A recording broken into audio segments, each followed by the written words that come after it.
India's leader of opposition Rahul Gandhi, who is currently on a visit to United States, has kicked up a political controversy by making certain contentious statements.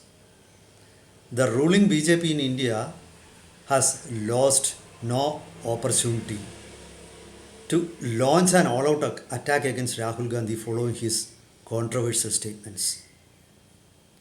Mr. Rahul Gandhi's controversial statements came in three areas. Number one, he alleged that Sikhs are facing threat to practice their religion freely in India. Second is, he alleged that China is illegally occupying vast tracts of India's lands and the BJP government has totally failed to evict intruders from their own lands.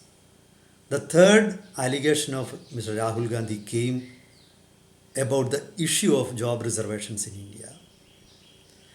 Now, Rahul Gandhi had a habit of making such contentious statements about socio-political and security issues in India.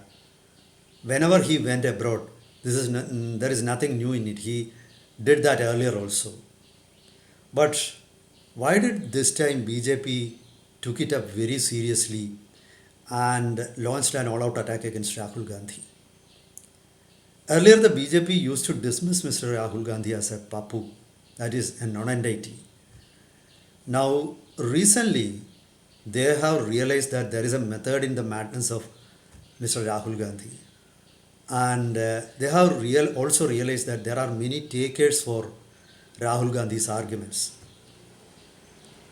I think almost everybody agrees that many of the statements of Rahul Gandhi are part of his propaganda campaign, or it's a part of war of perceptions. Earlier, in the war of perceptions, the BJP had an upper hand. But of late, it seems that BJP BJP is lagging behind in the war of perceptions. Now, let's go to the crux of the whole issue and analyze the emerging political situation in India impartially. Welcome to Insights. This is Hari Kumar. Now, Rahul Gandhi is on a visit in the United States. The other day, when he was addressing a group of people, he was telling about certain issues in India. Suddenly, he saw a Sikh man in the audience. He asked the name of the man, and then he went on to say that the problem in India is not just a political problem. The problem in India is people like the Sikh man who was attending his meeting are not able to practice their religion freely, or figuratively he said they are not able to wear turban, wear the ring or kangi, which are their religious symbols, or go to their place of worship, gurudwaras, freely. That's clearly an exaggeration. This is far from truth. The BJP government in India is especially very particular to appease Sikh community in India. They are found to turn they are found to leave no stone unturned to please the Sikh community. But their overtures to the Sikh community have been rejected by the community. And in Punjab, the BJP has not been able to make any major inroads, especially among the Sikh community. The votes they get are mainly from the Hindus in Punjab. Now, this is true to Sikhs living in other parts of India also. In Delhi also, I doubt whether the Sikh community is showing any affinity for the Bharatiya Janata Party. This is something baffling because it was actually the Congress that had carried out many attacks against the Sikh community in the past. Remember the 1984 anti-Sikh riots in Delhi, in which many Congress leaders were implicated and they were even sent to jail by courts. But despite all those attacks. The Sikh community is not totally against the Congress.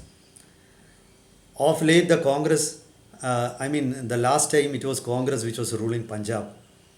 So it is very clear that Sikhs are not against the Congress, but they are against the BJP and they are against the RSS also. Perhaps it is because of their fear that they will, if they align with RSS and BJP, eventually their identity will be lost. Perhaps that could be the reason that despite all the help or overtures by the BJP, the Sikhs are continuously spurning the initiatives of BJP to gain their friendship. Now let's come to the issue of China. There is some truth in Rahul Gandhi's allegation that China has illegally occupied certain lands of India. Those lands occupied by China were not actually controlled by India, but those lands were areas which were patrolled by Indian troops as well as Chinese troops.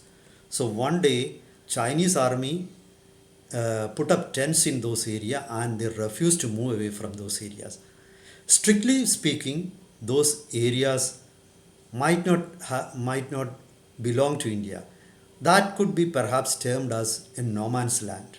But at the same time, the Chinese who illegally occupied those areas have not gone away, and India has been unable to evict them also. So there is some serious issue in that.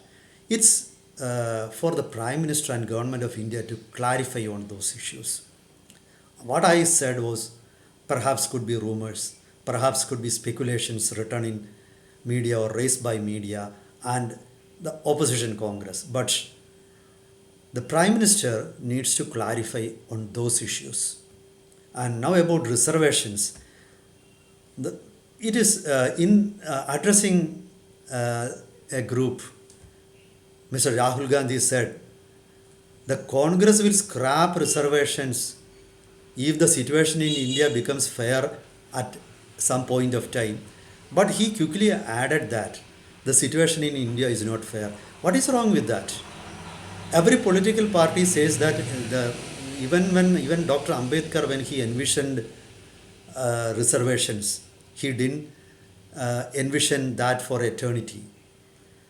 Dr. Ambedkar actually brought in reservation just for 10 years and that was extended for another 10 years and now it has been extended perpetually. So if you look into what Rahul Gandhi said on reservations, he's not entirely wrong. But at the same time, during the last elections, Rahul Gandhi had accused BJP of conniving to scrap reservations. So if you look into Rahul Gandhi's statements, they are self-contradictory also. But every Indian political party does the same because now the BJP says the BJP will never be a party to scrapping reservations. So do they mean that the reservations should be continued for eternity? I think all political parties in India have played foul and are playing foul on reservations. All of them have got a vested interest on reservations. They are trying to appease certain sections of the society. Actually, every political party in India should be blamed for dividing the country on the basis of caste and trying to exploit caste feelings and come to power on the basis of that. So no political party can escape from the allegation of using caste to come to power to make political gains. But overall, if you look into the statements of Mr. Rahul Gandhi, I think Mr. Rahul Gandhi has not been fair in making such statements. Once outside India, he leaves no stone unturned. He never misses an opportunity to criticize contradictions in India. Like every country in the world, India has also got certain contradictions. So he should try to correct them being the leader of opposition in India and build an India where an egalitarian society exists. Now, coming to the BJP's all-out attack against Rahul Gandhi, it seems that at present Rahul Gandhi has matured as a political leader, though he is using foul means to carry out his criticisms. To be fair, Rahul Gandhi's politics is not fair politics.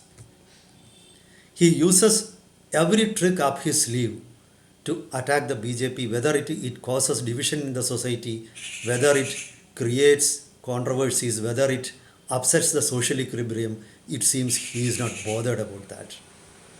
But as a politician, as a propagandist, it seems Mr. Rahul Gandhi is succeeding. This is what worries the BJP. The BJP has been unable to withstand the fire hose of falsehoods per the strategy of Mr. Rahul Gandhi. The fire hose of falsehood is a strategy where you continuously tell lies, half truths, and you confabulate also. That has been successfully practiced by Joseph Stalin in Russia, and you always indulge in if you continuously indulge in telling lies, at least a few people will believe. Now, it's for the BJP to find a strategy to defend themselves, and the BJP has failed in that. Now, the BJP is a party that claims of a very successful propaganda machinery. They have got immense human resources, they have got wealth also. But in the current situation, it seems the Papu Rahul Gandhi is gaining an upper hand over Narendra Modi. There are certain reasons for that. The problem is that Rahul Gandhi is a person who speaks English and Hindi. The top leaders of the BJP, Mr. Narendra Modi and Amit Shah, they speak only Hindi, especially Mr. Amit Shah. So he cannot address or see, he cannot communicate with all sections in India. He may be particularly successful in certain parts of India, but in when it comes to other parts of India, he may not be able to, he is not able to communicate. So this is what handicaps Mr. Amit Shah. Though Mr. Narendra Modi is able to speak in English, at the same time, he is not fluent in English. And because of that handicap, he is not able to communicate effectively when he goes to many places. This is one strategic flaw that BJP is having. Now, the second aspect is the propaganda machinery of the BJP is weak. If you look at the propaganda wing of the BJP, it is called the IT wing. Now, the BJP IT wing is full of retired IT professionals or IT professionals who have lost their job. They don't have people who are knowledgeable, like people who are from the field of humanity subjects like history, politics, journalists, or other communication professionals, people from film sector. Now, if you look at the propaganda wings of opposition parties, for example, though Communist Party of India, Marxist, is a very weak political party in India, they don't have major political support in India. They have got very strong propaganda machinery, and they have got people, experts from different sectors. Now, BJP doesn't boast an array of such people, so they are weak in that area. Now, they cannot counter the multi-pronged attack of Congress. Now, this is what handicaps BJP. They are not doing anything to rectify also. Now, they think that earlier they thought that they could gain an upper hand over Congress using social media, but they forgot the fact that the social media algorithms are controlled by Westerners, and they are not happy with the BJP. Now, the BJP is finding that their own opponents, like you look at people like Dhruv Rathi, who uses the platform of YouTube, which was earlier used by the BJP successfully. Now, Mr. Dhruv Rathi is the superstar of YouTube. So, in many areas, I think the BJP is finding that their strategies are not working. So, this is why BJP is frantic over Rahul Gandhi's allegations abroad. Anyway, let's see how things turn up in the coming days. I feel that unless the BJP correct their propaganda machinery, upgrade their propaganda machinery, and rectify their mistakes, Rahul Gandhi's onslaught will be impossible to defend. That's for now. Meet you with another topic next time. Till then, goodbye.